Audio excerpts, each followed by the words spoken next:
वसीला उर्दू टीवी आपके रूबरू है।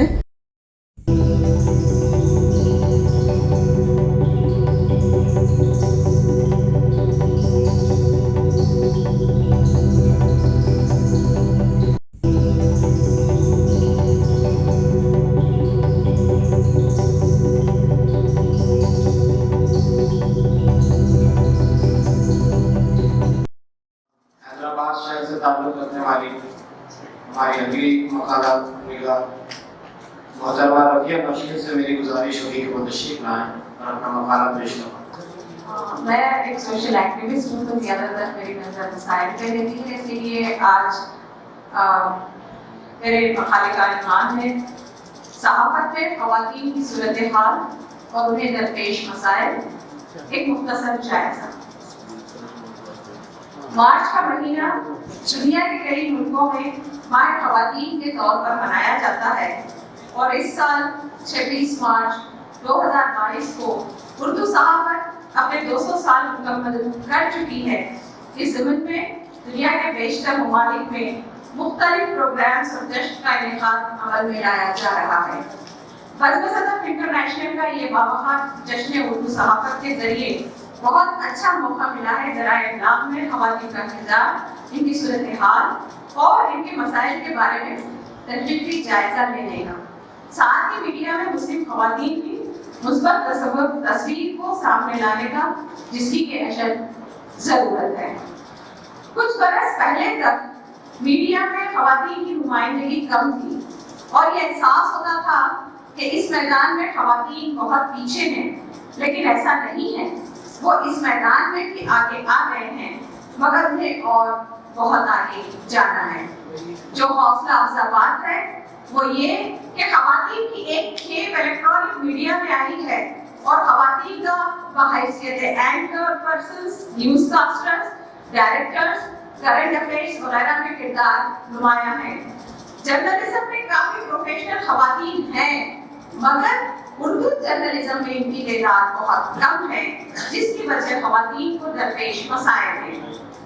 और तरफ बात यह है कि क्या अमेरिका से लेकर मशरिक़ी यूरोप और बर्रे-ए-आज़म अफ्रीका से लेकर जनूबी एशिया तक ख़वातीन सहाफ़ियों के मसाइल और तरक्की के रास्ते की मुश्किलात की नौइयत एक सी है।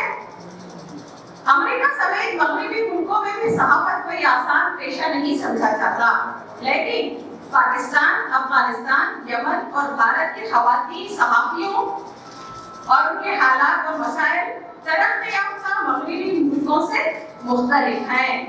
अमन और अमान की सूरत हाल, सहाफ़ती जिम्मेदारियों के पेचीदा औकात और तरक्की के रास्ते में हायल इम्तियाजी रवैयों के बावजूद ख़वातीन ने सहाफ़त के मैदान में नुमाया कामयाबियां हासिल की हैं।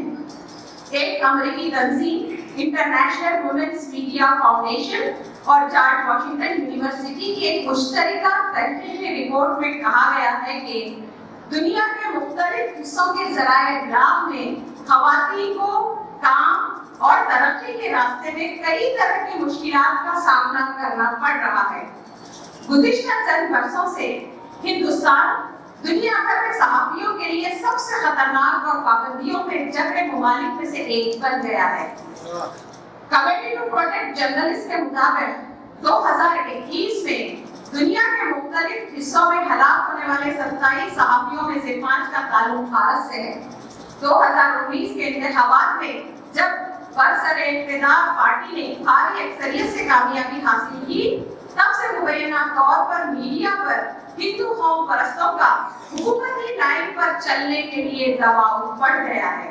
बढ़ती हुई अवामी हरासानी का सामना करने के अलावा मुस्लिम सहाफ़ियों, खास तौर पर ख़वातीन को अपने काम की जगहों पर भी इम्तियाज़ी सलूक का सामना करना पड़ रहा है। हम इस बात से इनकार नहीं कर सकते कि बड़े हिंदुस्तानी मीडिया इदारों में भी बहुत से मुसलमान सहाफ़ियों के खिलाफ इम्तियाज़ी सलूक रवा रखा जाता है। भारत में आज़ाद मीडिया को दरपेश खतरात मुल्क के जमहूरी इदारों को भी कमजोर कर रहे हैं। प्रेस की आज़ादी के बगैर जमहूरियत कायम नहीं रह सकती और हम देख रहे हैं कि किस तरह ये अक्सरियत की सियासत जमहूरियत की धज्जियां उड़ा रही है। ایسے قوانین اور پالیسیاں اپنائی ہوئی ہیں جو اقلیتوں اور کمزور برادریوں خاص طور پر مسلمانوں کے ساتھ امتیازی سلوک کا موجب بن رہی ہے۔ ایک صحافی کی یہ ذمہ داری ہوتی ہے کہ وہ اپنے ملک کو متاثر کرنے والے سماجی و سیاسی مسائل پر رپورٹنگ کرے، لیکن ایسا کرنا مشکل اور خطرناک ہو جاتا ہے جب وہ صحافی مسلمان ہو اور بطور خاص خاتون ہو تو۔ بھارتی صحافی عرشی قریشی نے وائس آف امریکہ کو بتایا کہ اگر میں حکومت پر تنقیدی ٹویٹ کروں یا کوئی پوسٹ لگاؤں تو اکثر سماجی میڈیا پر میرے ساتھ بدسلوکی کی جاتی ہے۔ یہ صرف عرشی قریشی کا معاملہ نہیں ہے، ممتاز صحافی رانا ایوب کو بھی منظم طور پر ہراساں کیا گیا، ان کے خلاف بھی آن لائن بدسلوکی کی گئی اور کافی عرصے تک ان کے خلاف عدالتی ہراسانی کا سلسلہ جاری رہا، اس لیے کہ رانا ایوب نے خواتین کے حقوق، حکومت کے احتساب اور ہندوستان میں مذہبی اقلیتوں کی صورتحال پر مسلسل رپورٹنگ کی تھی، جس کی پاداش میں مبینہ طور پر انہیں نشانہ بنایا گیا تھا۔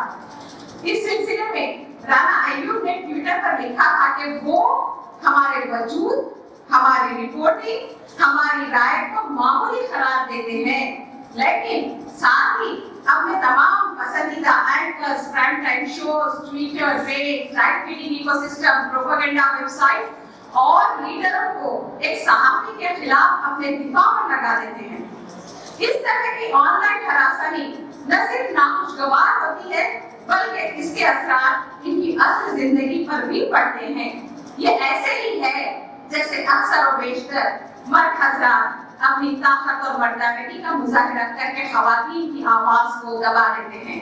اس طرح کی ہراسانی میں اکثر جنسی زیادتی اور قتل کی دھمکیاں بھی شامل ہوتی ہیں۔ اسی وجہ سے بیشتر خواتین صحافی اپنے آپ پر دو طرح کی پابندیاں عائد کر لیتی ہیں۔ ایک تو وہ ایسے موضوعات پر لکھتی ہی نہیں جس میں انہیں خطرات کا سامنا ہو، جبکہ دوسرا وہ سوشل میڈیا پر اپنے نظریہ، خیالات یا تبصروں کے حوالے سے بہت محتاط رہتی ہیں، اور اگر کسی خاتون نے بے باکی سے کچھ لکھا بھی تو اس کو دوسری خواتین، اس کے افراد خاندان اور معاشرہ اسے اتنا خوف زدہ کر دیتا ہے کہ وہ اپنے لکھے پر یا تو پچھتانے لگتی ہے یا پھر اپنا ہاتھ روک لیتی ہے۔ یہ واقعہ خود میرے ساتھ بھی ہو چکا ہے۔ 2019 میں کرونا کو بھگانے کے لیے بنا رہے وزیر اعظم نے تالی بجانے کا حکم صادر فرمایا تھا۔ اس موضوع کا احاطہ کرتے ہوئے میں نے ایک انشائیہ لکھا تھا جس کا عنوان تھا تالی بجاؤ وائرس بھگاؤ۔ اس مضمون کو میں نے خواتین کی ایک انجمن کے پروگرام میں سنایا تو میری سخت مخالفت کی گئی، یہاں تک کہ اس پروگرام کی جو ویڈیو ریکارڈنگ کی گئی تھی اس میں سے بھی میرے مضمون کو ڈیلیٹ کر دیا گیا۔ اسی طرح سیاست نے ایک اور مضمون لکھا تھا جس کا عنوان تھا سموسوں اور پکوڑوں کی سیاست کے ہیں ہمدائی۔ یہ مضمون جب اخبار میں شائع ہوا تو مجھے یہ ریمارکس ملے تھے کہ اس طرح حکومت کی مخالفت میں بے باکی سے نہیں لکھنا چاہیے ورنہ عزت اور جان کے لالے پڑ سکتے ہیں، اور اس بات کا اندازہ اس وقت ہوا جب حال ہی میں 2-3 ماہ پہلے ایک ایپ پر جعلی نیلامی میں 100 مسلم خواتین کی تصاویر شامل کی گئی، جس میں مجھ جیسی سماجی جہدکار، احتجاج کرنے والی خواتین اور صحافی خواتین کی تصاویر شامل تھی۔ ان کے نام اور تصاویر ان کی رضامندی کے بغیر اپلوڈ کر دی گئی اور ان کی تصدیق کے لیے ان کے ساتھ توہینآمیز تبصرے بھی کیے گئے۔ عرشی قریشی کی بھی اس گلی والی ایپ پر جعلی نیلامی کی گئی تھی، اگرچہ ایپ کو سخت تنقید کے بعد بند کر دیا گیا ہے، لیکن انہیں ڈرانے، دھمکانے اور ان کے خلاف آن لائن ٹرولنگ کا سلسلہ بند نہیں ہوا۔ ایسا اس لیے کیا گیا کہ مسلم خواتین کی آواز کو دبا دیا جائے، ابھرنے سے پہلے کچل دیا جائے، لیکن ہم خاموش نہیں رہ سکتے، اور یہ بات ہم نے NRC اور CAA کے خلاف شاہین باغ کی تحریک کے ذریعے ثابت کر چکے ہیں۔ آج صحافتی میدان میں گو کہ خواتین کی تعداد حوصلہ افزا ہے، चाहे वो ऑन द कैमरा हो या ऑफ द कैमरा। इसके बावजूद खवातीन को सहाफत में अभी तवील सफर तय करना है, क्योंकि अभी मैनेजमेंट और लीडरशिप की पोजीशन पर ज्यादा खवातीन नहीं है। एक वजह तो कुछ हद तक इम्तियाजी रवैये हैं और दूसरी वजह खवातीन आमतौर पर अहम पोजीशंस के लिए अपनी सलाहियत के दावे में हिचकिचाती हैं। इनमें ऐसा एतमाद पैदा करने के लिए भी मजीद काम करने की जरूरत है कि वो अपने खानदान की जिम्मेदारियों के साथ काम के तकाज़े भी पूरे कर सकती हैं, जबकि मर्दों के साथ ऐसा मसला नहीं होता। हौसला अफजा बात यह है कि खवातीन को मुलाजिमत देना किसी भी मीडिया इदारे के अपने फायदे की बात होती है। टाइम्स ऑफ इंडिया की फाजी ककरिया कहती है कि भारत में खवातीन प्रिंट और इलेक्ट्रॉनिक मीडिया में अपना लोहा मनवा चुकी हैं, मगर अब तक किसी मीडिया ग्रुप की एग्जीक्यूटिव पोजीशन पर नहीं पहुंच सकी। उनका कहना है कि प्रिंट जर्नलिज्म में टॉप एडिटरशिप पर कोई खातून नहीं है। 90 की दहाई में भारत में कई खवातीन अपने कैरियर के टॉप पर पहुंच गई थी, मगर इसके बाद उन्होंने अपने तहरीर के जरिए तब्दीली लाने को ज्यादा तरजीह दी। हमारे पास प्लेटफॉर्म्स की कमी नहीं है। अपने आप को बनवाने के लिए हमने सूरत हाल से समझौता किया है और हम बहुत मुतमईन हैं। शुक्रिया।